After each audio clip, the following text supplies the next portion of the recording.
The program itself, nationwide, it actually started back in 1904, so it's been around over 100 years. And there was a court clerk in New York City who kind of saw a lot of boys coming through the court system and realizing that what these boys really needed was like an influential adult in their life.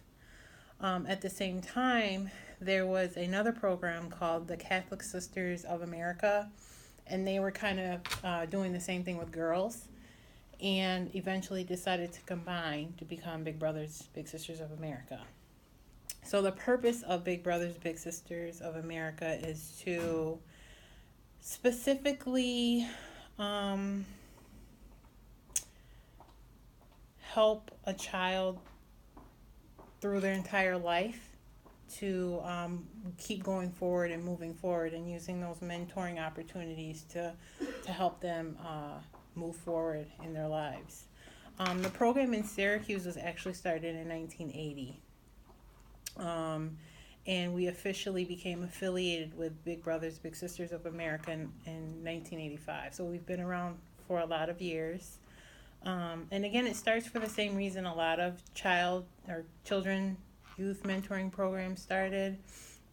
There's a need in the community, and we need to somehow fulfill it to help the youth to have more positive relationships with adults, so they can, become productive and valuable citizens. What kind of stuff do we do to help with poverty? I think it's exposure is a big thing. So, for instance, not only do we have our traditional program where we match adults in the community out with kids in the community, we do programs where we match youth in the community with companies and corporate organizations.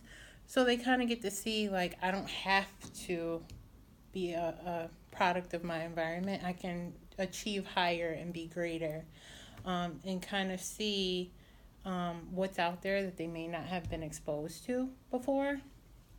And also just, having that additional shoulder to lean on, that support system. Everybody doesn't have the same support system. So you and I may have both parents in the house, or we have that one parent that works and is extremely supportive, and everybody doesn't have that. So sometimes a mentor can walk in and do that for somebody and maybe help be that one person that kind of lifts them out of their situation. How do we get schools involved? It's as easy as just asking a question if you would like to mentor. Do you have students that want to do that? As a high schooler, I remember we had to fulfill our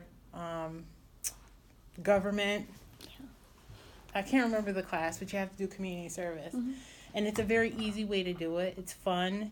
You get to go in and play games and help with homework, and it's an easy, fun way to fulfill that community involvement, hoping that, once you become an adult and you're able to, you're not focused on school and stuff like that, come back into the community and pull somebody up and help somebody up as well.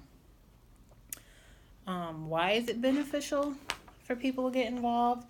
It's beneficial on both ends. It's not only beneficial for the youth for obvious reasons, that additional support system, the exposure, the sometimes just getting away and being okay with developing their own ideas and seeing what they like to do, and maybe getting additional interest from it. But it's also beneficial for the mentors.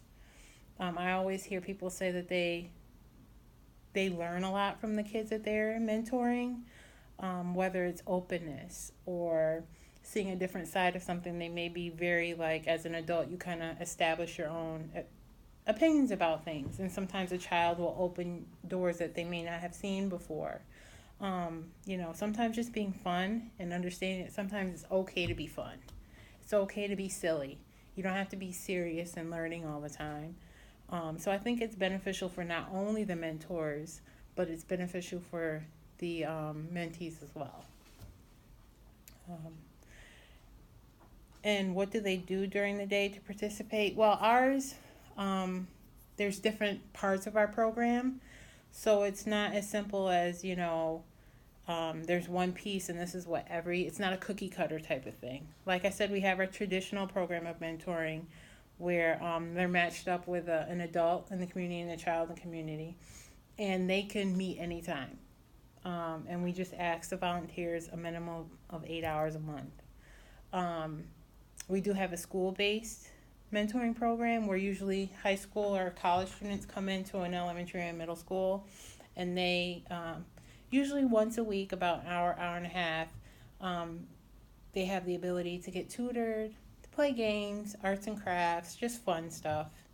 And again, we have a corporate-based program where we pull the kids out of school and they actually go to an office building where people work, and they get mentored by employees there, play games, skill building activities. So it's not a cookie cutter thing. Everybody doesn't do it all the same way. So there's a lot of different opportunities of how the program kind of works. Perfect. Okay.